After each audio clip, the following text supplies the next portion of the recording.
Hey guys, today I'll be walking you through two powerful noise reduction techniques in DaVinci Resolve: temporal noise reduction for removing noise from moving footage, and spatial noise reduction for static shots.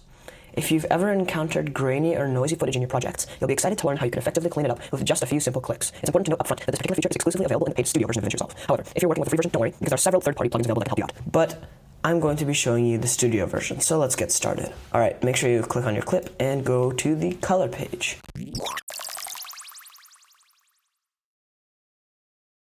Now, in your node structure, if you are not shooting in log, which is just a color profile, then you put it at the very beginning. But if you are shooting in log, then you put it after your color space transform. If you don't know what log is, just put it before everything, since you are not shooting in log if you don't know what it is, probably. Okay, then after your color space transform, or in the beginning, you create a new node using Option S, and make sure to move it to the back if it wasn't there already, but I'm shooting in log, so I'm putting it after this node.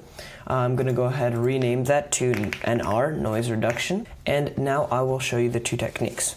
Okay, starting with temporal noise reduction, it's optimized for footage containing a lot of motion, but this, all it is really is just some handheld shake, but just for the video purposes, I'm going to demonstrate it anyway. So go ahead, choose one of these. I usually do 3, and you can choose faster or better. Better will increase the strain on your computer, but it will give you a better result, obviously. Then, depending on how much motion your video is, you can go ahead and select this. I don't have a lot of motion, so I'll select small. And now you can go ahead and adjust these sliders. You can already see that it's making a massive difference, and you can also unlink these and see which noise needs to be reduced. If I go back to the beginning where there was no noise reduction, I see that it's almost all lumen noise. So I'm going to denoise mostly lumen noise and just add a slight bit of chroma. And it's already looking a lot better, but as you can see, it's playing back at not real-time speeds. So yeah, and you can also adjust the motion slider to see if it works better for you. I'm gonna leave it at default.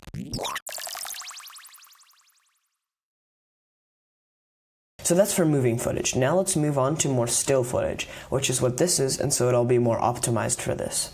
So let's go ahead and reset all of this. And now let's head over to spatial noise reduction. So let's go with mode. It actually has a bunch. I recommend going for better, but if your PC can handle it, go for enhanced. And if you have a really powerful PC, go for ultra. I'm going to show you enhanced because that keeps the same basic principles as faster or better, but it's just even better. I think in faster or better, you can't unlink these, so go ahead and drag these up. But if you are using enhanced, unlink these and make sure to use the type of noise that is the most present. A good way to distinguish of the two is chroma is the type of noise that is a bunch of different colors, and luma is just a bunch of different shades of your footage. I have mostly luma, so yeah, I'm going to do that. Then you can go ahead and play around with those settings and get noise reduction. But I'm going to show you an ultra noise reduction just because some people might be using that, and it's the best option for still footage. So if you click Analyze, you'll see that this box pops up, and it's already looking much better than any other noise reduction. If you expand the box, you'll see that the numbers down update, and I'm going to expand it even more so that it's more accurate. Why is it not working? Okay. And yeah, as you can see, there's Luma 28, Chroma 2.4. I was right, there's not that much chroma. So yeah, that's really great, but as you can see, but it is the best. As you can see, if I disable it, this is what it looked like before and after.